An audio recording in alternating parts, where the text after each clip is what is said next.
Salve, muito boa noite. Reta final da campanha eleitoral.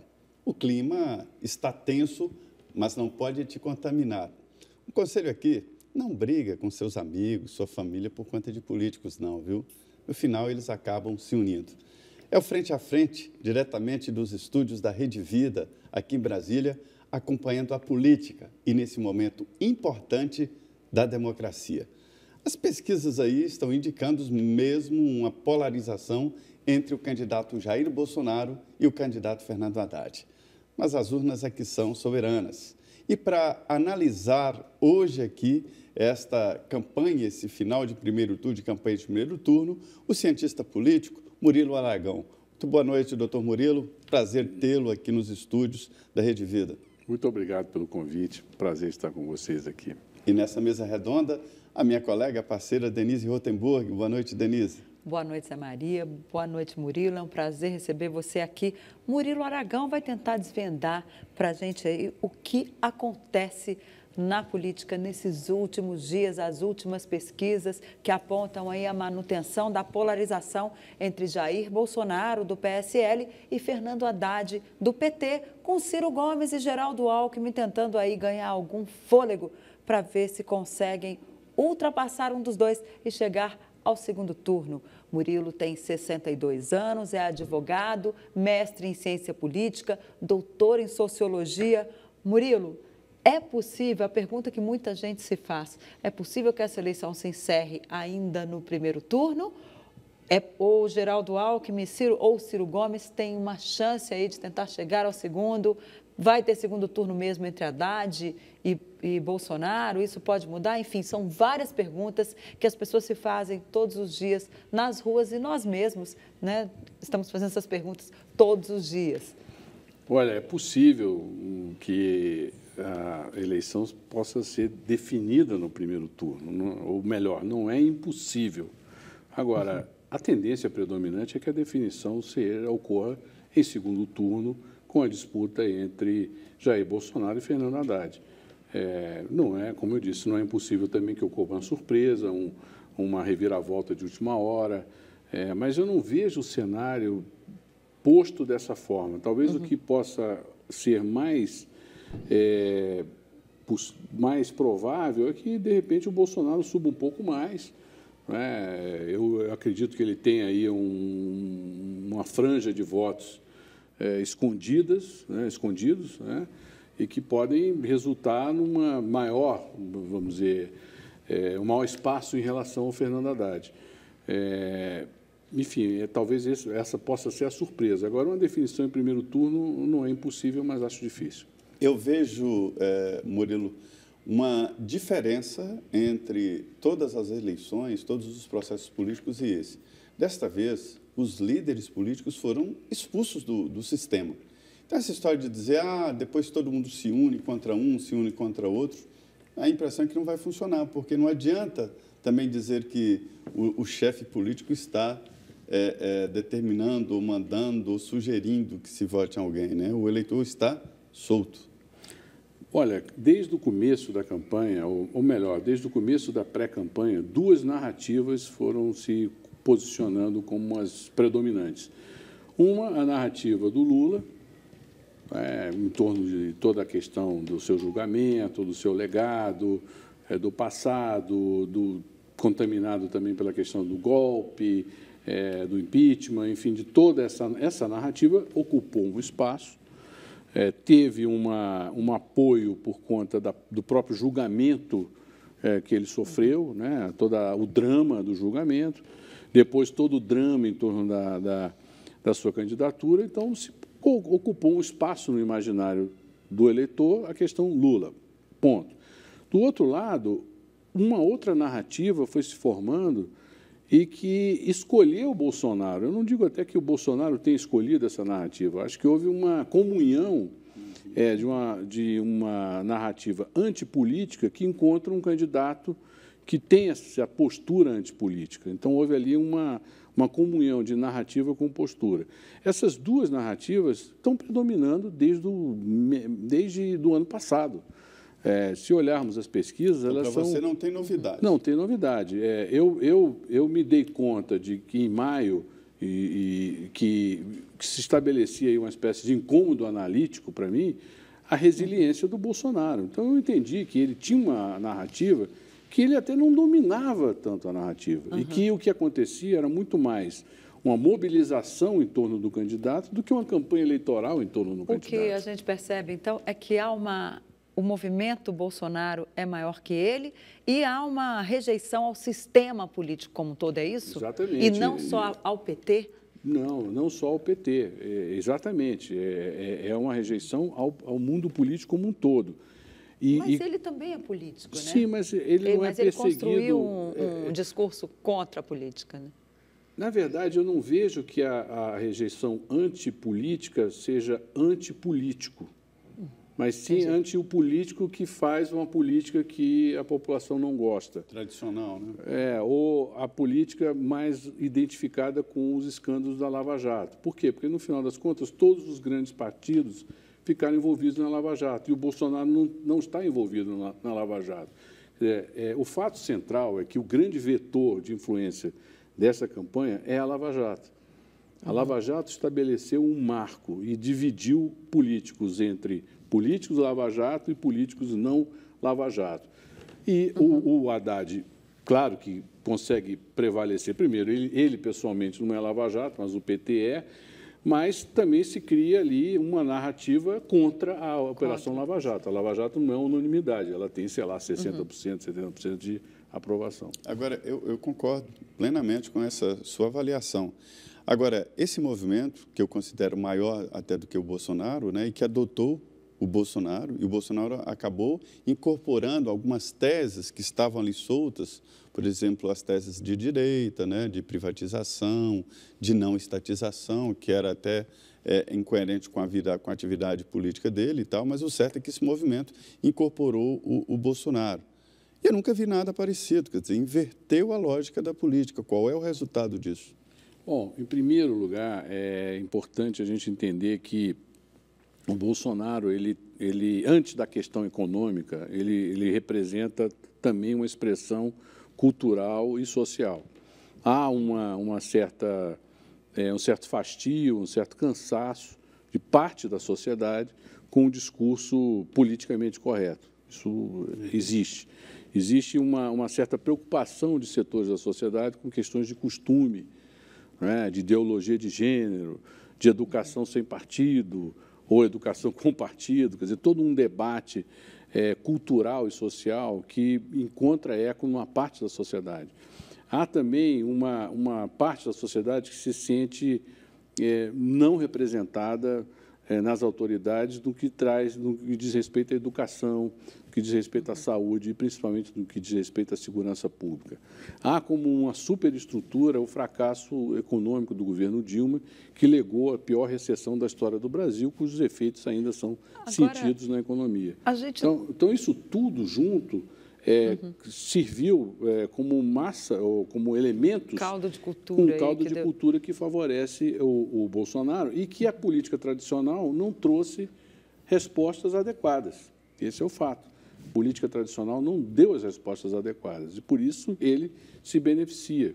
Ele quase que é atraído para esse mundo. Agora, o programa econômico do candidato Bolsonaro ainda é uma incógnita, né? Ou seja, ele chegou até aqui com o general Mourão criticando o 13º salário, o adicional de férias, falando que é necessário fazer uma implementação séria da reforma trabalhista, que é uma parcela da sociedade que olha com muito pé atrás em relação a essa reforma. Ele fala na questão do imposto, colocar uma alíquota única de 20%, ou seja, baixaria o imposto dos que pagam mais, hoje em dia, né, de quem paga 27,5%, ou seja, a parcela que ganha mais na população, e aumentaria daqueles que ganham menos. Como é que a gente consegue ler como é que você vê essa leitura que se faz, um candidato ter tantas intenções de voto diante de um programa econômico desconhecido, sendo que o de Geraldo Alckmin, por exemplo, é mais claro, né? O do próprio Ciro Gomes, muitas pessoas podem ser contra, mas é um programa que parece que está mais transparente para a sociedade. O próprio programa do PT, todo mundo sabe que eles, se assumirem, vão tentar derrubar a reforma trabalhista. Como é que você analisa esse tiro, esse salto no escuro, que a impressão que a gente tem é que o eleitorado está dando aí um salto no escuro. As pessoas estão tão desesperadas que querem, desde que seja diferente, não seja do atual sistema, tá bom. É isso mesmo? Olha, de certa forma mas eu não vejo que seja um salto no escuro. Acho que a população, olha... A economia está em segundo plano nessa eleição? Não, a economia está em primeiro plano, mas não está em primeiríssimo plano. Primeiro, sim, são 14 milhões de desempregados. Quer dizer, então, muito bem, qualquer coisa, para um eleitor comum, qualquer coisa é melhor do que o que está hoje. Quer dizer, então, o fato, seguinte, quando você diz assim, há um salto no escuro, parece que hoje a nossa situação é tranquila, é clara. Não é. Então, não é mesmo. Não é mesmo. Então, o fato é que as fórmulas não funcionaram, quer dizer, perante essa população. Esse é um ponto. O segundo ponto é que a economia, como detalhe, não é do interesse. O que a economia entra como alegoria. Por isso que, de certa forma, o discurso do Ciro fez muito sucesso. Porque ele chegou e disse, olha, eu vou resolver a questão o SPC, criando o SP Ciro, né? Que é, enfim, vou dar um perdão na dívida, etc. Então, essas coisas são claras na economia. Porque também quem não deve, olha e fala assim, poxa vida, eu fiquei aqui apertando o cinto para não ficar devendo para ninguém. Aí ele vem, vai... premiar os devedores, né? Existe isso. Agora, em geral, quer dizer, quem olha a economia com detalhe se sente mais ou menos tranquilo pelo fato, primeiro, de que o Paulo Guedes é um economista preparado, experiente, respeitado, né? Enfim. Verdade. Segundo lugar, que ele próprio e o próprio Bolsonaro sinalizaram que tentariam manter parte da equipe econômica. Quer dizer, então, a coluna vertebral da economia brasileira estaria assegurada. E terceiro, há vamos dizer, uma vocação liberalizante que deve ser relativizada, porque o Brasil não é um país liberal economicamente. Até as melhores intenções liberais terão que ser implantadas com cuidado, com um certo gradualismo. Eu não vejo uma privatização ampla, rápida, não é parte do nosso feitio. E com relação à reforma trabalhista, eu acho que a melhor reforma trabalhista é o aumento do emprego. Claro. Quer dizer, então, por que adianta você ter um monte de direitos e não ter emprego? Não tem emprego. Né? Então, acho que esse ponto, a sociedade também, quem está desempregado sabe, né, quanto é importante uma melhora no ambiente econômico. Pois é, e pela primeira vez eu vejo um debate ideológico assim numa campanha eleitoral de uma maneira tão franca e tão aberta. Eu sempre dizia, Murilo, para os dirigentes partidários aqui em Brasília, e principalmente ali pelo PFL e tal, sobre os 30%, mais ou menos, entre 20% a 30% dos brasileiros, que são liberais. E parece que esse pessoal tinha vergonha de defender essas teses. No Brasil não tinha partido de direita, tinha centro-direita ali no máximo e tal. E agora não, o Bolsonaro é abraçado por esse movimento, né, que cobra dele algumas posições liberais e tal. O que mudou, aquela história do Machado de Assis, mudou o Natal ou mudei eu, né? Quer dizer, foi a sociedade que mudou, está mais liberal? Ou saiu do armário? Eu primeiro acho que quando a gente fala esquerda e direita, existe esquerda ideológica, esquerda na verdade, social. Eu nem falei direita e esquerda, falei de liberal e esquerda econômica também. Né? Exato. Então, o Brasil sempre foi um país de centro-esquerda econômica, tanto que o eixo é um eixo intervencionista, com um sistema financeiro estatal predominante, com o papel ativo do BNDES. Todo mundo adora o Estado. Com políticas industriais. Isso vem desde os anos 30, tanto é que, em certa altura, o governo Lula houve um elogio ao governo Geisel, porque ele criou mais estatais também, enfim. Então, esse apreço pela presença do Estado, distribuindo benesses, emprego, investindo, atuando, ele está dentro do nosso DNA. A nossa elite hoje é de servidores públicos. Exatamente. Enfim, mas existe uma parte da economia que quer respirar, que é o empreendedor, o microempreendedor, são as pequenas empresas. Esse modelo antigo faliu?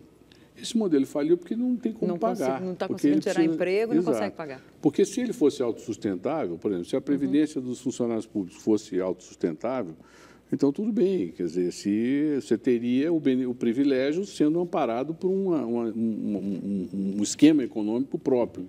Agora, na medida em que a sociedade como um todo paga um privilégio, ou a sociedade como um todo paga a ineficiência do Estado, gera uma insatisfação, e essa insatisfação é crescente, porque o cidadão comum paga duplamente, paga educação privada, imposto, saúde, plano de saúde e tudo mais, segurança, porque não consegue receber o que ele paga de impostos. E isso gera um efeito colateral, que pode ser um preço maior pelo um certo liberalismo econômico. O orçamento que está no Congresso, e que será o primeiro orçamento do futuro governo, né, que deve ser rediscutido em novembro, depois da eleição do segundo turno, ali no início de novembro, quando o novo presidente estiver eleito e não empossado, né, ele vai ter que ser discutido. Que o mais prestei atenção é exatamente isso, é quase 60% dos recursos arrecadados investidos em folha de pagamento e aposentadoria e previdência.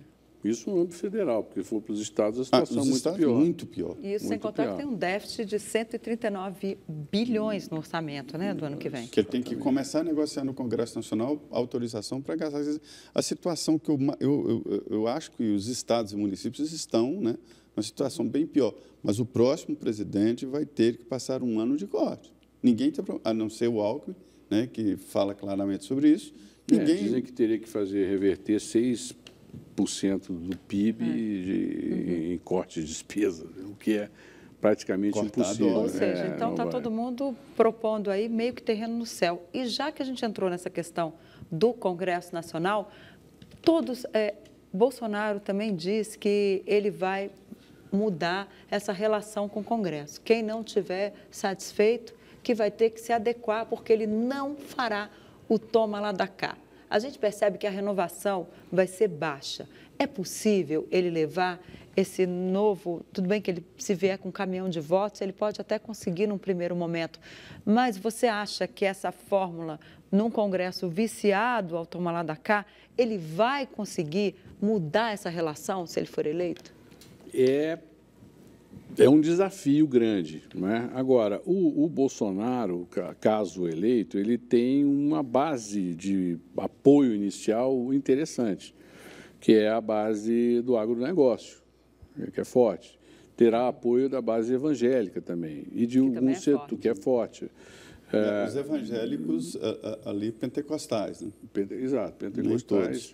Enfim. E apoio do povo, né? Quer dizer, então, essa combinação pode permitir a ele um bom início. Agora, é claro que um governo como o Bolsonaro, que vem com uma base parlamentar fragmentada, com desconfiança do mundo político, ele terá que se reafirmar mês a mês. Quem, na sua opinião, seria o candidato assim que poderia chegar com mais tranquilidade nessa questão parlamentar, sem precisar partir assim para o enfrentamento, que teria mais condições de diálogo com os parlamentares como um todo?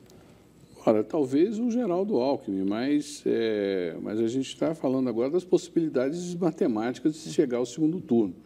Enfim, então, talvez pela experiência. Agora, por outro lado, a gente não pode nem desconsiderar a capacidade do PT, né, em dialogar com o Congresso, ainda mais depois da lição que eles tiveram com o fracasso do governo Dilma.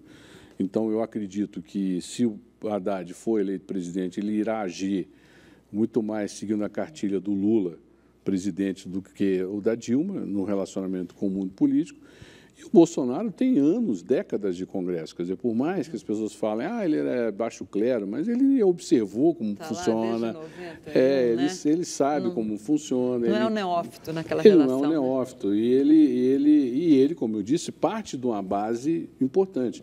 Eu diria até que hoje, paradoxalmente, o candidato com maior apoio dentro do Congresso é o Bolsonaro, por conta da frente ruralista e dos evangélicos. Não é majoritário, essa frente ruralista mas não está dividida aí entre eles, Geraldo Alckmin? 80% é com ele. Assinaram até, parece um manifesto a favor.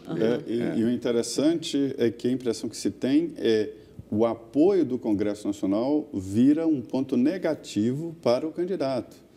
Os eleitores não querem um candidato à presidência da República que tenha apoio, ou seja, que tenha convivência com o Congresso Nacional. E não, nesse sentido, ele leva vantagem, porque o apoio vem de uma frente parlamentar, quer dizer, ela não dos partidos.